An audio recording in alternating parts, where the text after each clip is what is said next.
Rory Christian and Neighbour star Menik Gunarek, who's going to have the rest of today's headlines for you shortly. But first, it's a story that's been rumbling around for a while, but this morning we're finally tackling it head on. We're asking, are you disabled if you've got one leg but can still walk the length of a cricket pitch, perhaps only on crutches? If you can hobble about, are you still in need of cash mobility benefits? 0207 173 5555 is the number you need. As you probably know, the Disability Living Allowance is being scrapped in April to be replaced by Personal Independence Payments, or PIPs, in a move that's going to affect nigh on 500,000 claimants and theoretically shave £2 billion off our welfare bill. Now, as before, the benefit's going to be split into mobility and into care, and it's the mobility bit we're going to be focusing on now. As far as I understand it, in the old days, if you had problems getting around because, say, you were missing a leg, you would get your doctor to support your claim for the £50 or so a week that you can get that was earmarked for mobility. But now claimants are being assessed by a private company called ATOS, and two companies, Capita is the other one, and they will pronounce how mobile you are based on tests, two specific tests in terms of mobility, which is how difficult it is to get about and how painful it is to get about. At the last minute, the government decided to place restrictions on the mobility part of this test by automatically axing mobility benefit for those who can get about, who can cover more than 20 metres relatively easy. I mean, I can say hobble. If you can't cover the length of a tennis court, and the government's supposed to reliably, repeatedly, safely, and in a timely manner, you may still get your hand out. But how you judge those things, I do not know. As we just heard, the one-legged Paralympic star Wayne Fisher, he's going to miss out after being told he's not disabled enough to qualify for a handout.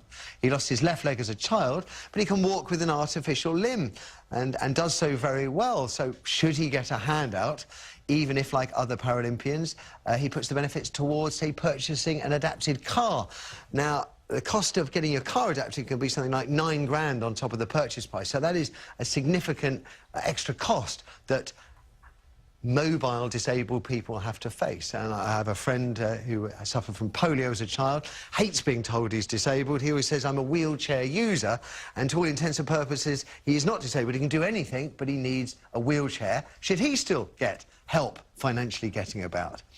Now, of course, still against the background of this is something like 16,000 so-and-sos who are scamming the system. But I also know we've got injured service people coming back from Afghanistan who may miss out on this handout. And there is, if I'm honest, and it'd be interesting where Nadine stands, but there is a part of me that feels that amputees, those missing limbs, those with other physical disabilities that make it very difficult for them to get about, are nevertheless still deserving of benefits, society's help, Nadine, because it just feels that we're all in it together. We should help those who could benefit from our help. Well, you just said yourself, you know, we have a Paralympian who has an artificial limb and takes part in the Olympics.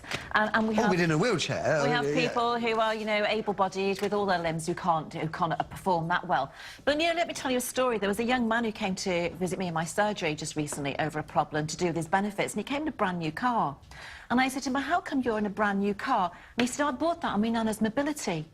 Now, there are people who are scamming the system, and it's those people, those 20-odd thousand people who scam the system, who use other people's mobility allowance, which have made a problem. Just one second, Toco. Let's play fair. Let's I want to hear Nadine's view. Well, let's say, OK, it's 16 to 17,000 people, I heard a figure of 20 in government, who are scamming the system that have made a problem. But this is an issue, really. I have people in the Leonard Cheshire home in my constituency who are very seriously disabled people. People who've been in road traffic accidents, who've been born with, you know, quite severe disabilities. To me, it's more of a concern that those people are protected and well looked after and continue to have, because what they use their mobility allowance for is being able to get out of the Leonard Cheshire home that they're in. It's being able to go out and do the things that everybody else can do, and their allowances are protected. They're the vulnerable, so they should be. Anyone can walk the length of a cricket pitch. I don't believe you should be getting mobility allowance, because, do you know, there's some people here who couldn't walk the length of a cricket pitch without getting out of breath, and they're not entitled to an allowance because they find it difficult to walk 20 metres. So I'm afraid it has to be. And, you know, we have somebody faced... comes back from Afghanistan, lost a leg in action, Now, military has a service is prosthetic, different. has a prosthetic limb. Losing a limb when you've been in the service of your country is a different issue, and that's being addressed differently. But people who can walk a full length of a cricket pitch with ease, why should they have a mobility allowance? OK, I mean, I know the British Legion takes issue with what you just said militarily. I mean, there are payouts for lost limbs, but this is in terms of your sort of living allowance as opposed to a fixed payout.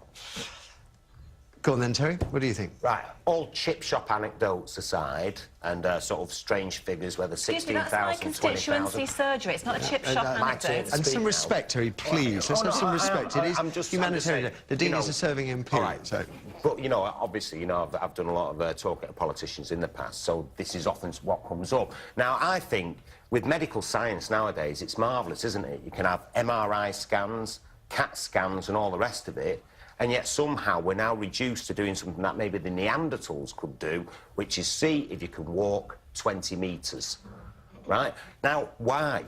So it's the test you've got to... Well, yeah, because if you can walk 20 metres, let's be serious, what if you can only walk 18.5 metres, but you're 1.5 metres tall and you can somehow lurch the last Well, I think one? if you look at the interpretation there are a number of criteria which... allow issues to be discussed and reviewed. But it's a number of criteria. It's a number of criteria from what I've seen and what I've looked into it with ATOS, where your own family doctor doesn't count, right? And they are on bonuses to take as many people off disability allowance as they can. But fundamentally, Terry, just on the issue, the question is... Fundamentally, the question says one leg, walk on crutches, benefits. That's what we're discussing. Yeah. If someone has one leg, should they automatically get mobility I don't agree that, you know, the 16,000 people or whatever figure you can pluck out of the air, out of that 400,000 who are scamming the benefit system, should be scamming it. But at the end of the day, what you're doing is you're taking very ill people who aren't able to get around, you're taking them off disability benefits, which they use. Now, you think you're saving money, they're going to save $2 billion. I can tell you now, a lot of people are so concerned about it, they're getting suicidal, they're going on antidepressants. How much does that cost the government? How much will that cost? How much will that cost the government in the long run? OK, but can we just discuss the question that I'm asking? Is that OK? Well, is someone with one leg who can get around OK on a prosthetic or on crutches, should they automatically be entitled to some kind of benefit? I just don't think that is a good test. You know, you say in a timely manner, so how long? What's that? Is that an hour? Is that 5 minutes? Well, what would you say was a good test of someone's mobility? MRI scan, CAT scans, all of that to see how ill they actually are, and talk to their family doctor. He will know their medical history. Not some private company who are going to make money by taking people off this. OK. Minute. Now, I don't know much about the Australian system, but I believe it's not that different from the one we have over here. It's not that different. I think that it's not as black and white as setting an arbitrary number of walking 20 metres or 50 metres. I think... I agree. I think you've got to individually assess people. I know that's the hippie. It's going to cost more money to do that, but that will prevent people from scamming the system, and that will prevent people from falling through the cracks as well. The bit I'm wrestling with, and it is tying me up in knots, is if you see someone who's missing a limb, they are, in my immediate appraisal of someone missing a limb, is that they are disabled, OK, because they have if it's a leg, they are incapable in their natural state with one leg of running. They need help. They are disabled. They are not completely able. And therefore, as they are disabled, I feel that we should, as a society, because we're all in it together, contribute to making their life a little bit easier, because it's going to be harder. But at the same time, I am aware that there are people with one leg who, thanks to prosthetics, their own amazing endeavours and everything else, they can get around. And actually, Nadine has probably got a point, they can probably get around better than some of the people that we may be able to see. Some of them. And let's be factual here. For a minute, if I may, on Humanitarian Day, just like a little word with Medic, if that's all right, do you think that someone with one leg, who's lost a leg, should almost automatically be deserving of society's help? No. Leading question, though, isn't it? And also, it's can I just say that the MRI scans, the full medical reports, all that. This test of walking the 20 metres is just one component of a huge medical report. Of a big telephone directory type thing that they've got to fill in as well. No, and it's all about taking. I wasn't actually just so we're clear. I wasn't actually really discussing all the stuff you're discussing. You know, I just wanted to find out whether or not we view somebody who is limbless as being disabled when they may not be. That's what I'm talking about. You carry on having your discussion over the break, after which we're going to hear from you at home if Terry allows. The question for you guys is, if someone with one leg can get about, maybe on crutches, are they still deserving of cash help to get around, especially when we keep hearing Britain's broke? And the bank delaying bonus payments to its high-flying staff so they can avoid the 50p tax rate, which goes in April. But they sleep well at night. But first, we're taking a critical look at changes to how disability benefit is going to be paid out come April, specifically, and I mean specifically, by asking if someone missing a limb, a leg, is technically disabled, if they can still get about OK, whether it be on crutches or a prosthetic. 0207 173 5555 is whatever you're thinking. As we were before the break, this is sort of part of a mission to shave another £2 billion off our annual £120 billion a year welfare bill.